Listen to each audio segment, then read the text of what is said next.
Hi everyone, my name is Sherry. Now just because you can't add salt or sugar into baby's food doesn't mean the baby's food has to be bland and boring. So today I want to share with you how I season baby food and share a couple of recipes with you. Now these are all recipes that don't include added salt or sugar. You know how baby food is kind of icky sometimes? When I see store-bought baby food, I never try them if they have vegetables or meat in them. But these three recipes are not like that at all. I've tried all three and they taste really good, even without salt and sugar.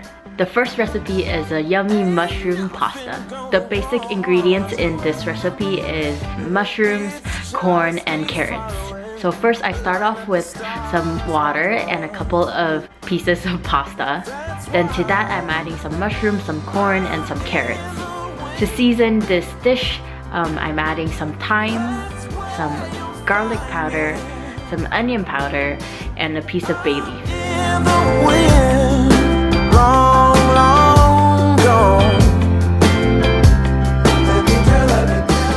And now I just have to put it into my electric steamer and steam it up.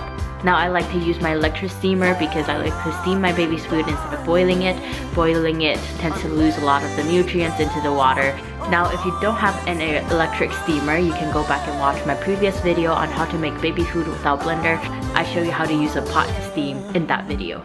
So after it's done steaming, I take out the bay leaf and I pick out all the pasta.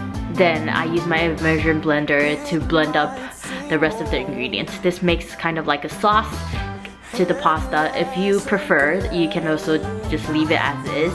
But my baby likes kind of like the sauce consistency more, so that's why I'm using a blender to blend up the ingredients into the sauce.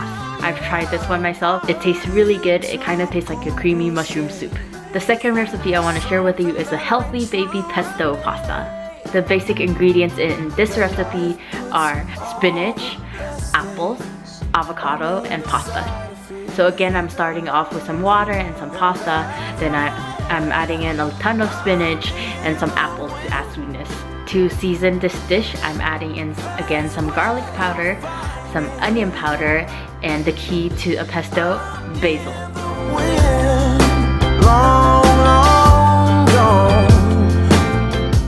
So again, I'm putting it in my steamer for around 15 to 20 minutes. After it's done steaming, I take it out. I'm taking out the pasta and making the sauce first.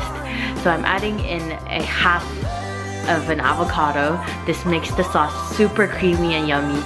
And you can just mash it up because apples and spinach are really soft after they're steamed. But like I said, my baby likes the sauce kind of consistency more than the chunky kind. So I'm blending it up with the immersion blender and mixing it up with the pasta. This pesto pasta is so good. I've tried it myself again and it's really good. It tastes like the real pesto, but it's got no salt, no sugar, it's got no oil, all the good things.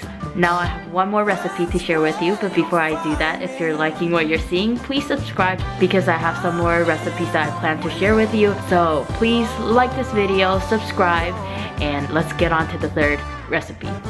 So this third recipe is kind of like a mushroom sweet potato rice.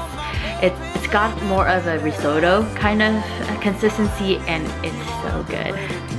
The basic ingredients in this recipe is just some mushrooms, sweet potatoes, and some rice. So I start off with washing the rice, adding a little bit of water for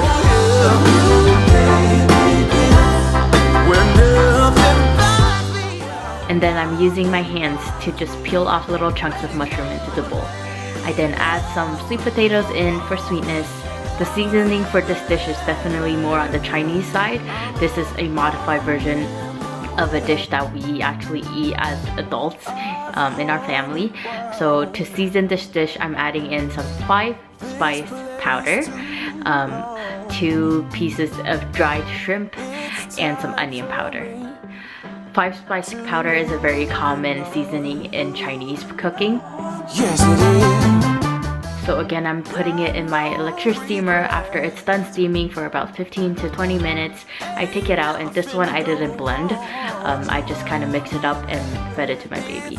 This is, again, I keep saying this, but this one is also so yummy. So I hope you'll give these recipes a try and make yummy baby food for your baby to enjoy. I love seeing my baby's reaction, and she's so far been liking all the food that I'm making. Like I've said, I plan to do a couple of more recipes for you guys, and I also have some fun finger food recipes for you guys. So please subscribe, like this video, and I'll see you next week. See ya!